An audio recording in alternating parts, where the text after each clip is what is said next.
Okay, take two, Facebook Live. I literally deleted the first one because I didn't like it. So we are starting again. And today we're going to talk about the lost art of the phone, okay? So when I first started in real estate, that was all we had was the phone. There was no such thing as cell phones. So you had to call people during business hours or call them at home, which was kind of a pain. Then we upgraded to the pager, appropriate things. And but now, you think about it, we have text messages, likes, snaps, messages of all sorts, and it's kind of almost like inundating.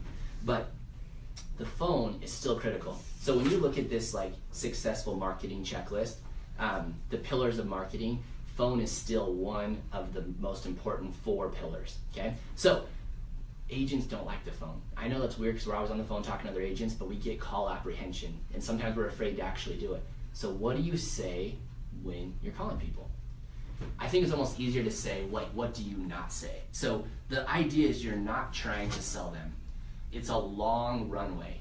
There's no point in trying to sell somebody quickly over the phone. And even just the process of real estate, you know, buying a house, putting an offer in, going through an inspection, going through an appraisal, if you had to hard sell someone to get into there, you are not going to close. I guarantee it. Plus,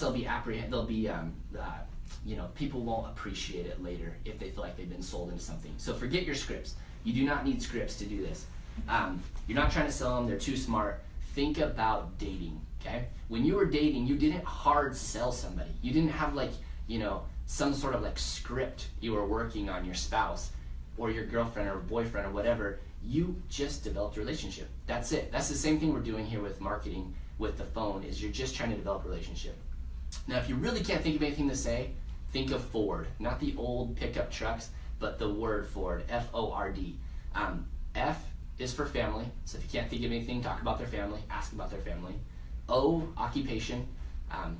You know, where are you working? What do you like your job? Blah, blah, blah. R, recreation. So what do you like to do for fun? What's your family up to? And then D, dreams. So if you really can't think of anything to say, don't script anything. It just sounds so ridiculous, but use Ford, okay? Now, let's talk about how many calls you actually make. So I use a method called the 5-3-2. So I make 5 new calls a day to my sphere, which actually means I have to put my sphere together. So I use Google Docs. I have everybody listed in there, and I actually keep track of what I say, just so I don't repeat myself and I can actually stay up to date. So 5 new calls a day. 3 are follow-up calls, and those are to like potential buyers, potential listings, referrals, online leads, that sort of thing.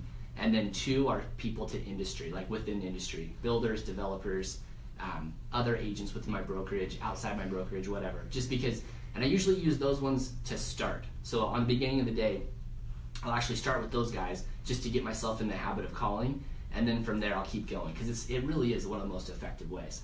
So anyways, 5-3-2, and then don't try to sell them anything. Now, here is my very high-tech graphic here, and this is called the reverse sales tree. This is the last thing we're going to talk about today.